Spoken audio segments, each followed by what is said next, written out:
कच्चा तेल एक मजबूत चीज है। इसे अक्सर काला सोना कहा जाता है।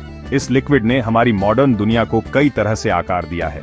यह हमारी गाड़ियों में ईंधन डालता है, हमारे घरों को गर्म रखता है और प्लास्टिक बनाता है। लेकिन इसका असर रोजमर्रा की जिंदगी से कहीं ज्यादा है। तेल भू राजनीति में एक बड़ा फोर्स है। देशों के बीच के संबंध में जिन देशों में तेल का बड़ा भंडार होता है, उनके पास अक्सर दुनिया में बहुत ताकत होती है। तेल की खोज से बहुत दौलत, जबरदस्त इनोवेशन और साथ ही जबरदस्त झगड़े भी हुए हैं। इसकी हिस्ट्री को समझना आज की दुनिया को समझने की कुंजी है। यह सफर इंजन और फैक्ट्रियों से नहीं, बल्कि पुरानी दुनिया से शुरू होता है, जहां तेल एक रहस्यमयी और काम की चीज थी जो जमीन से रिसती हुई मिलती थी। पहले मॉडर्न तेल के कुएं को ड्रिल करने से बहुत पहले पुरानी सभ्यताओं को पेट्रोलियम के बारे में पता था।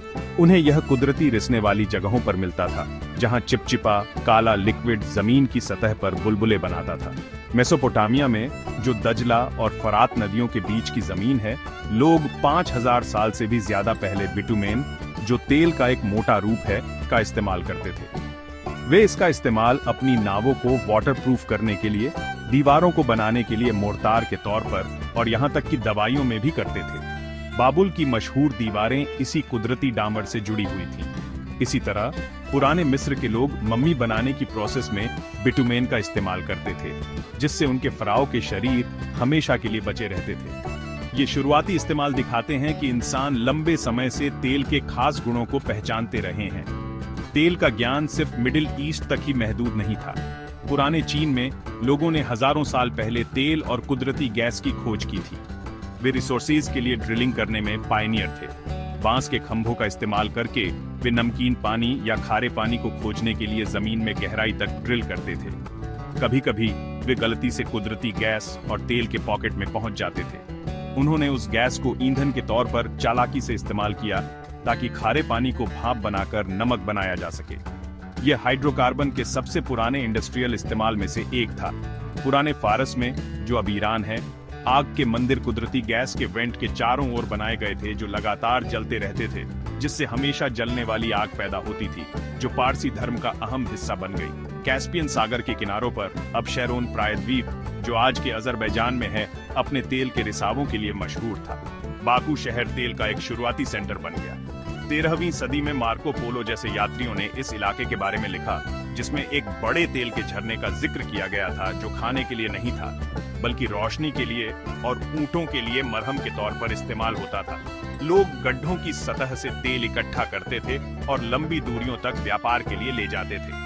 यह शुरुआती तेल व्यापार भले ही छोटा था, लेकिन आने वाली चीजों का संकेत था। इसने दिखाया कि तेल की कीमत थी और लोग इसे पाने के लिए दूर तक जाने को तैयार थे। इस इलाके का तेल के साथ लंबा इतिहास इसे भविष्य में एक अहम इनाम बना देगा। हजारों सालों तक तेल सिर्फ वहीं से इकट्ठा किया जाता था जहां वह कुदरती तौर पर सतह पर रिसता था। इसने इसकी सप्लाई और इसकी क्षमता को सीमित कर दिया। 19वीं सदी में दुनिया तेजी से बदल रही थी। औद्योगिक क्रांति नए ऊर्जा स्रोतों की भारी मांग पैदा कर रही थी। भेल का तेल, जो लैंप जलाने के लिए इस्तेमाल होता था, बहुत महंगा और कम होता जा रहा था, क्योंकि भेल की आबादी कम हो रही थी। लोगों को अपने घरों को रोशन करने और अपनी नई मशीनों को चिकना करने के लिए एक सस्ता, ज्यादा मात्रा में मिलने वाला विकल्प चाहिए था। एक भरोसेमंद रोशनी की इस जरूरत ने क्रांति के लिए स्टेज तैयार किया। उस तेल के विशाल भंडार को खोजने का काम चल रहा था, जो जमीन के अंदर गहराई में फंसा हुआ माना जाता था। यह कामयाबी 28 अगस्त 1859 को पेंसिल्वेनिया के छोटे से शहर टाइट्सविले में मिली।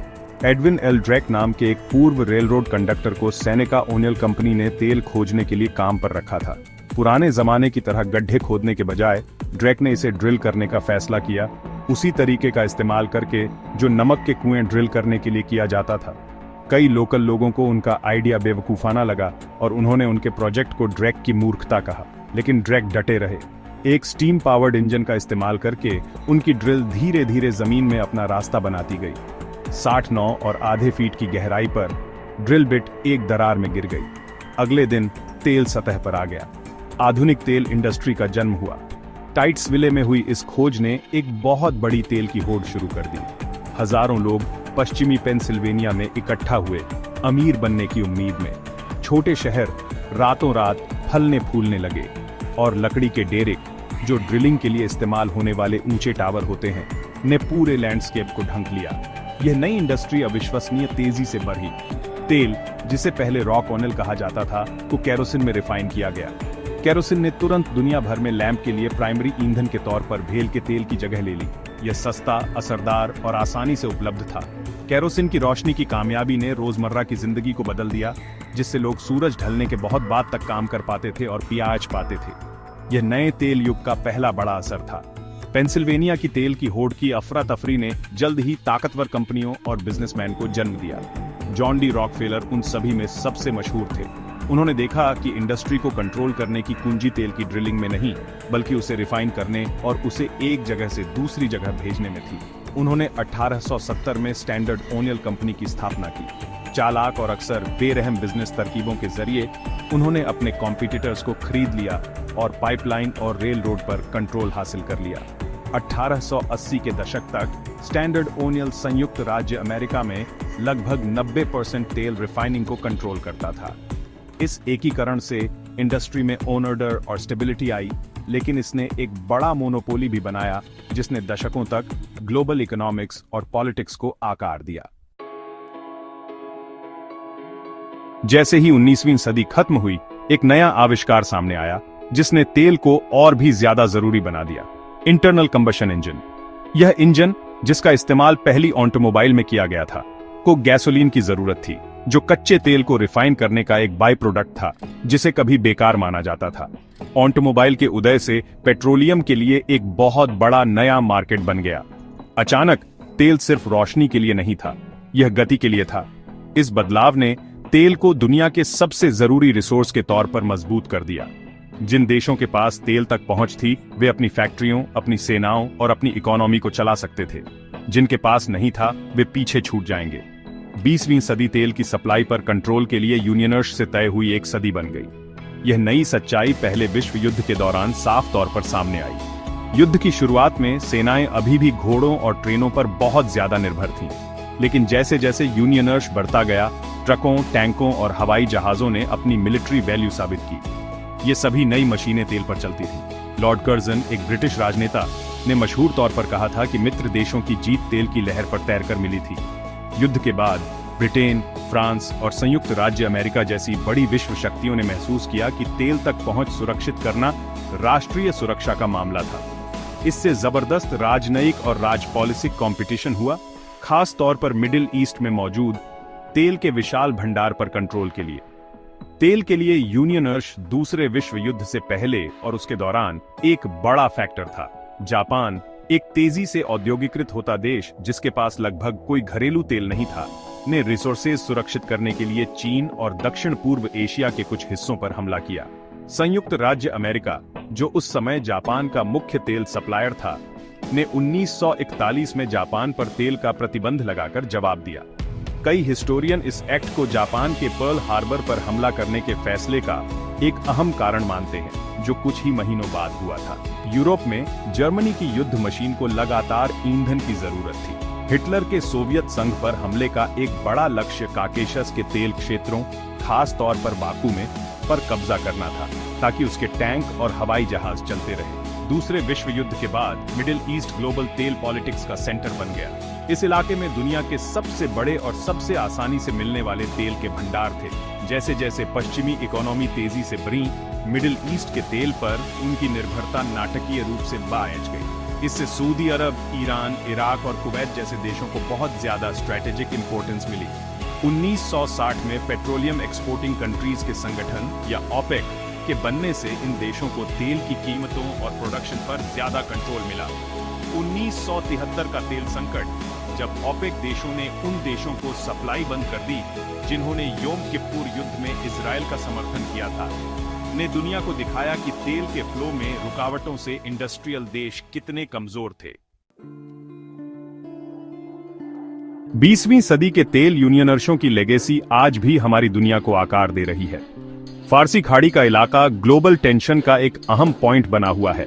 1980 के दशक में ईरान इराक युद्ध और 1990 में इराक का कुवैत पर हमला, जिसने पहली खाड़ी युद्ध को जन्म दिया, दोनों तेल रिसोर्सेज और क्षेत्रीय ताकत को कंट्रोल करने की इच्छा से बहुत ज्यादा प्रभावित थे। इन यूनियनर्सों ने दिखाया कि दुनिया की लीडिंग पावर्स, खास तौर पर संयुक्त राज्य अमेरिका, मिडिल ईस्ट से तेल के फ्लो को बचाने के लिए मिलिट्री फोर्स का इस्तेमाल करने को तैयार थीं। इस इलाके की स्टेबिलिटी सीधे ग्लोबल इकोनॉमी की स्टेबिलिटी से जुड़ी हुई है, जिससे यह लगातार स्ट्रैटेजिक इंपॉर्टेंस और संभावित यूनियनर्स का स्थान बन गया है।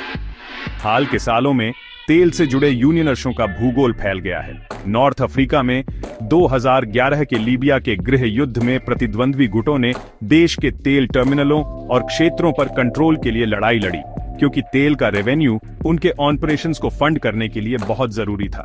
पूर्वी यूरोप में ऊर्जा राजनीति रूस और उसके पड़ोसियों के बीच के संबंध में एक सेंट्रल रोल निभाती है। रूस तेल और कुदरती गैस का एक बड़ा प्रोड्यूसर ने अपनी ऊर्जा सप्लाई का इस्तेमाल अपनी विदेश नीति के एक हथियार के तौर पर किया है, ताकि यूक्रेन और यूरोप के दूसरे हिस्सों जैसे देशों पर असर डाला जा सके।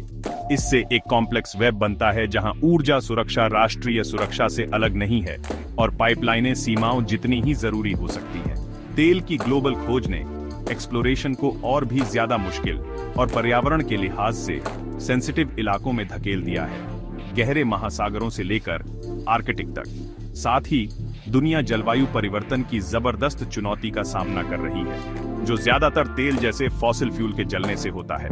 इसने एक नए तरह का ग्लोबल टेंशन पैदा किया है। तेल से दूर और सोलर और पवन ऊर्जा जैसे रिन्यूएबल ऊर्जा स्रोतों की ओर बढ़ने का एक बढ़ता हुआ आंदोलन है।